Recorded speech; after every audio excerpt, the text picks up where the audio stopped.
Hello there, welcome to this video from Racing Bettor, showing you our pre-race bot. Thank you very much for purchasing or showing an interest or just watching this video to learn what it's about. Very much appreciated. Hoping this video will be of use and the product itself you'll see the benefits in procuring it. Initially, it's mainly designed to be used in conjunction with our variance analyzer. So separate video for that one, which allows you to identify where there's potential glitches or variance within horse racing results of late, to let you to hone in to potentially capitalize on those by either backing or laying. That's great. That gives you the area that you want to focus on and go after. What this does is allow you to execute those bets into the market on an automated basis, so you don't have to sit around putting those in, worrying about typing your figures in, or just going about your daily life really without having to sit behind a screen or a device to execute them. The bot will do that automatically for you. It's pretty straightforward, pretty easy to use. I will show you in this video how you can use it, all the functions and settings, and how you connect it to Gruss. So there is an expectation you have a bit of knowledge of Gruss, you have a Gruss account. That is our preferred API provider to connect your bets from spreadsheet into Betfair. That's what it does. It's the middleman in there, and we'll provide that link. So let's show you what the bot can do. So as I said, this is based on pre-race set and forget. So we've got an alternative bot in the product shop that will allow you to do trading, and what that is it puts a back in and then puts a lay bet at a lower amount, or vice versa. This is purely a one bet bot solution, either a back or a lay. Obviously selecting lay, you turn everything pink, and that turns it blue, just so you can differentiate between the two. Most of this is self-explanatory. There are instructions for use, and I will take you through this now as well for the video guide.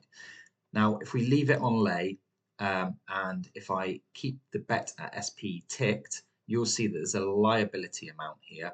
So when laying at SP, the value in here will be the liability. Now, Betfair themselves impose a minimum liability, which you will need to comply with, because otherwise your bet will get rejected. The minimum currently is a £10 or 10 unit stake based on your country. So if I was to try and bet at SP with a lay for £1, it would reject that, as it's below the minimum liability that Betfair will accept into the market. So you would need to change that to 10. And if I untick this, what would happen is this changes to stake, and the bet itself would be fired as identified by you at the set amount of seconds before post time. So it would fire in at the best available lay price, and what this would do would be to place your stake amount. So your stake would be 10. So if the odds you're looking to match up were 6, you would put a 10 unit stake, which would be a £50 liability. Okay, for an odds of 6. If the horse went on to win the race, you would lose your £50. If it went on to win the race, if it went on to lose the race and your bet won, you would win your £10 minus commission. Keep that tick for SP, and like I said, that keeps it easy. The keep in play, now most of this is not relevant for this because there's no second bet, there is no offset, there is no stop loss applied, and if you have this ticked at bettor SP, this becomes completely null and void and irrelevant. If this is unticked and you put your bet in the market and the market moves quickly and doesn't match, then you have these additional options to tell the market what to do with your bet at post time or at the start of the race. So having it as SP, as shown in the table here, will convert the bet to the SP odds. If it's having it set at SPC, this will take the bet in play. Okay, IPC, in play cancel. IP will take the bet in play. Okay, so explained on the table here, and also available through the Gruss user manual. So that's explained these top 4 sections. The 5th one, place before the off, pretty self-explanatory. Now that is post time. Obviously the actual off time of a race is unknown. There can be dozens of different factors, whether previous races, horses going into stalls, jockey. There could be a number of reasons why a race might be delayed. That will not be known. All you can do on here is set the the time of the bet to be placed before the scheduled post time. That's what that does. Runners in race. Okay, so from the variance analyzer, I've spoken about the tool. You might have identified that you need to be selecting races that contain between 8 and 10 runners. So you would simply type those in between your min and max. Your Betfair rank. Now, obviously, if you just want to select favourites, put in a 1 in there, min and max. That would ensure the favourite only is selected. I'm just going to flick this back to back just because that's the most common. If you want to back the top 3, 1 to 3, pretty self-explanatory. Betfair range, BSP range, so same thing again. Your variance analyzer might have identified a small range or a wider range. We've spoken about that in a separate video on the variance analyzer tool itself. But here you can control where the software will place those bets or when it will trigger. When a horse is within a certain range, it will trigger the bets. Now, if you're on a back bet, as we are now, if a horse is below the minimum, so at the moment we've got it set to the very minimum, so it won't be below that. But if a horse's odds at SP do not meet the minimum level, that bet would not get triggered into the market. It would be placed and then returned if it did not meet that minimum criteria. On the flip side, if you're on the lay bets and you have a maximum range set, if that horse did not come down to the maximum level that you prepare to lay at, then that bet itself would be rejected. It would only be triggered at betting at SP within this range. Now, if you have this unticked, it'll be looking at the current price within the market. Now, again, that market price can drift, meaning if I'm looking to back between this odds range and the horse suddenly drifts out, it might be that I get matched at a higher price.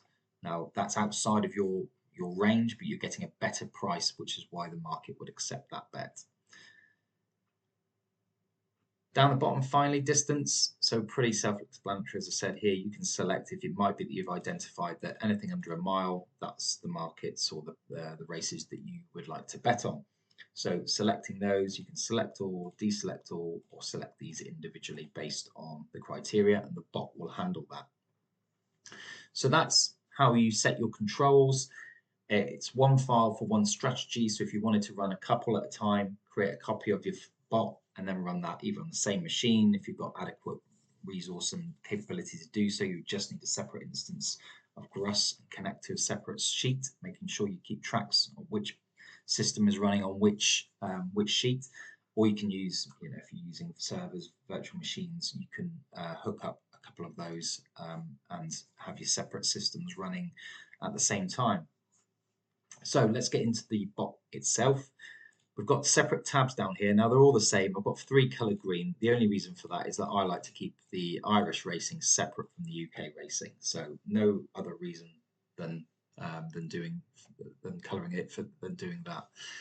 What you'll see here is identical on all of these tabs. They all act the same way, and you have your visibility of what the race state is. Now I've not connected this up to the bot yet today. So I'm going to go and do that now. I'm going to go into Gruss. Like I said, there is an expectation that you as a user have some understanding of Gruss. I like to split the races out into separate tabs. Now, the reason I do that, if I was just to load what you would see if there weren't, let me just show you how to do that first of all. Options, preferences, quick pick list markets, ticking here, load different venues in separate tabs. I have that ticked, so they load this way. If you do not have that ticked, this is how they would load with all of your races in one tab, meaning you would connect them all to one sheet. The problem occurs, there's a delay at Exeter by 20 minutes. By the time that race is completed, your bot moves to the next race at Leicester. That has already run and it's missed it. It's not been able to trigger into the market 30 seconds or whatever your delay is before post time because the Exeter market the race has been delayed. So my preference is to have these split out into separate tabs per track, per meeting. Okay. Now to connect them to your bot, pretty simple. You go to Excel at the top, log current prices, have SP and stall draw ticked only from the right hand side here to ensure that it's complying with the right number of columns on your bot. Like I said, if you want to have more than one running at a time, you just need to rename and create a copy and you can select from here to make sure you're connecting to the right bot. I've only got the one instance open, so that's fine. And then you would pick your worksheet. So I'm going to select R1. The main thing to select here is A7 to make sure that, again, the bot is aligning correctly. There will be a copy of this layout within the product information itself, so you can ensure that you've got everything ticked to make sure it's matching with what I have here. When you're happy with all of that, simply click OK. If I go back to the bot, you'll see here that the prices start moving. It's active. You can see that Leicester 7th of March, at the time of the race, appears across the top. Okay, so just to talk you through what we've got here, we've got our settings. So we're staking 30 seconds before the off. That's controlled here. Now if I change this to 60, you will see that that's changed to 60. The stake amount is £10. The runners between 8 and 10. Shows here the distance of the race. We've got the number of runners in the race, the number of non-runners in the race, because obviously they would still show on here, so that deducts from the actual runners, and how long we're waiting to the start of the race. And you can see that clock ticking down. Every time there's a price refresh, this clock will tick down. We're still over half an hour from the post time, so you'll see the clock will be every second once it gets closer, because there's going to be the market gets busier the closer it is to the off. You can see it ticking down now anyway as more money is entering the market. We have the BSP rank 1 between 1 and 3, so that's the min and the max. Betfair SP range between 1.01 and 3.25, and the distance check. So if there is a selection that meets the criteria, you would see that in here.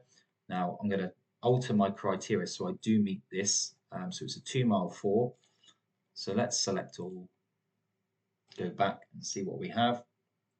So we're looking at any horse that's rank 1, which is being shown here. The odds between 1.01 and 3.25, you can see here. And then the number of runners in the race. So this is where I need to make the change because there's nothing being selected here. You can see there's only 6 runners in this race. So if I went in here and selected between 6 and 10, okay, and the only reason that that is not shown a selection is that we have not met the seconds before the off. Now, if I just change this to, let's just put in 1.01, it's not going to get accepted at that level. But if I change this now to comply with where we are, so with 1347 seconds, so if I put under 1400, we go back here, you will see that that selection is shown as a 1, and because it's under the time, it's actually triggered back SP bet at odds of 1.01 to be back to SP, but because I've only put 1 penny in there, it's rejected that bet. So that's how you will use the bot. I wouldn't need to do anything. I'd leave all my setup in place. It will iterate from one market to the next as soon as that race has ended. You will need to ensure that within the settings you've got macros enabled for that to happen, and you can sit back and as long as you've identified your strategy correctly from the variance analyzer, hopefully see some nice profits come in. I'm just going to delete those out. Thank you for watching. Really hope you enjoy using the bot. Hope it saves you a bit of time, gives you some confidence. Would always recommend using small stakes to start with to familiarize yourself with the bot. Become familiar with Gruss as well if you don't use it or haven't used it before. But it's really straightforward to use. Use your control, set it up, connect all the tabs, and you can be away and running within a couple of minutes. Just show this one. There you go, connected. You just do the same, connect to R3, R4. Job done. Okay, thank you for your time.